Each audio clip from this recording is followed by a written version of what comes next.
ఏ నాకు ఈ గోడొద్దు, తీసేయ్. సార్ అది పిల్లర్ సార్, బిల్డింగ్ పడిపోద్ది. తీసేయ్. దీని కాస్ట్ ఎంతో తెలుసా?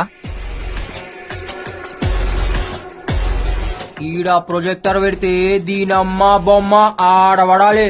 ఏంది? నీ బ్యాలెన్స్ పేమెంట్ ఇచ్చేస్తా శంకర్. ఏ ఏందిరా అది?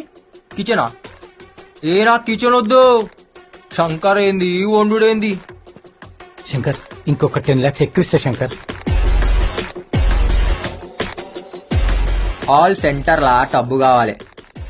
దాంట్లో కూర్చుని 2 పెగ్గులేసి కాళ్ళు చాపి అట్లా సినిమా చూడాలి. ఏం సినిమా చూద్దాం? అరే ఏం సినిమా రాది మన రిలీజ్ అయింది టామీ క్రూజ్ ది. శంకర్ నువ్వు చాలా టూ మచ్ అడుగుతున్నావు. నాటకాలు మింగుతున్నావు బెస్సాలే.